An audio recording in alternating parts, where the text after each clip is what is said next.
ህዝበ ሙስሊሙ የረመዳን ወር ጾምን ሲጾም በሰላም ችግሮች እንዲፈቱ ዱዓ በማድረግ ሊሆን እንደሚገባ የአማራ ክልል እስልምና ጉዳዮች ከፍተኛ ምክር ቤት ፕሬዝዳንት ሼህ ጀዋር መሐመድ ጥሪ አቅርበዋል።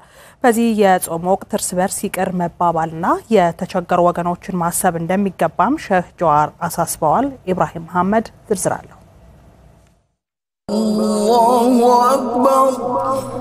የረመዳን ወር በኢስላማዊ የዘመን አቆጣጠር 9ኛው ወር ሲሆን ህዝበ ሙስሊሙ ይበልጥ ከአላህ ጋር የሚያቀራርቡ በጎ ተግባራትን ይከውንበታል። የአማራ ክልል እስልምና ጉዳዮች ከፍተኛ ምክር ቤት ፕሬዝዳንት ሼህ ጀዋር መሐመድ የረመዳን ወር ጾምን ሙስሊሙ ስጋውን በጾም በማድከም ነፍሱን ያነጻበታል፣ ከበደሎችና ከኃጢአት መንገድ ወደ ይቅርታና ምህረት የሚጓዝበት በመሆኑ እርስ በርስ ይቅር መባባልና የባህሪ ለውጥ ማምጣት ይገባዋል ብለዋል። አላህን የወደደ ሰው አላህን ያፈቀረ ሰው የጌታንኝ የፈጣሪንኝ የሚል ሰው በውስጡ ሌላን ነገር መሸከምና ሌላን ቁርሾ ነገር ይዞ መቅረብ አይችልም።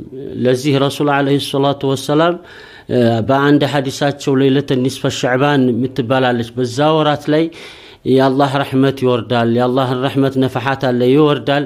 ማያገኘው ሰው ግን ምንድነው ይላሉ? በውስጡ ጎሚ የያዘ ሰው ነው ይላሉ አለይሂ ሰላቱ ወሰለም።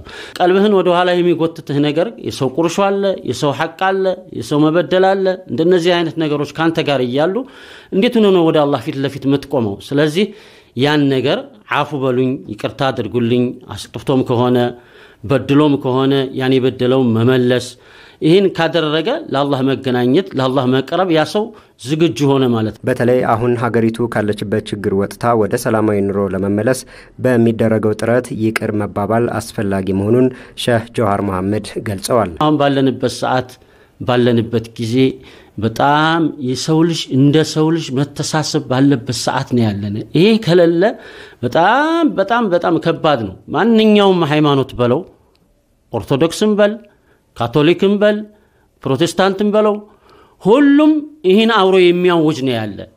ማንንም የሃይማኖት ሰው ማንንም ሰው በድል አይልም፣ ማንንም ሰውን አስከፋ አይልም፣ ማንንም እንደው ነገር እንድትይዝም አይፈልግም። ሁላችንም ወደ አላህ ስንዞር የሰው ልጅ በሙሉ ለፈጠረ ጌታ ነውና ምንዞረው የሰው ልጅ በሙሉ የፈጣሪ ሰው ነውና እያሰብነ እየተዛዘነ እየተገዳደፍነ እየተፈቃቀርነ እናንተ ለመሬት ካለው ካዘናችሁ አላህ ደግሞ ለእናንተ ያዝናል ይላልና ረመዳን የሚባለው ነገር ትልቅ የሆነ ደርስ ነው፣ ትምህርት ነው።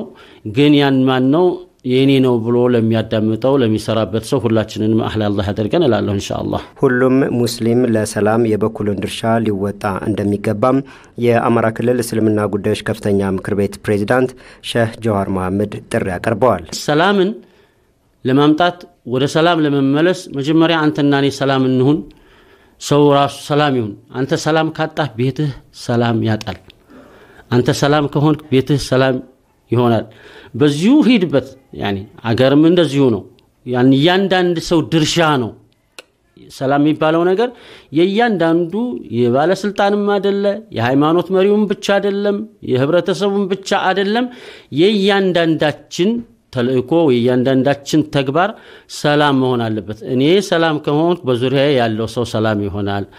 እንደዚሁ ሌሎችም እንደዚሁ ነውና ይሄ ረመዳን በተለይ ለሀገራችን ላለንበት ነባራዊ ሁኔታ ላለንበት አሁን ላለንበት ወደ አላህ ዙረን ተብተን አልቅሰን ያ ረቢ ያ አላህ መቼም ወንጀላችን ነውና ይሄን ወንጀላችንን ማረን፣ ሀገራችንንም ሰላም አድርግልን እያልን አላህን መለመን አለብን እላለሁ ኢንሻአላህ።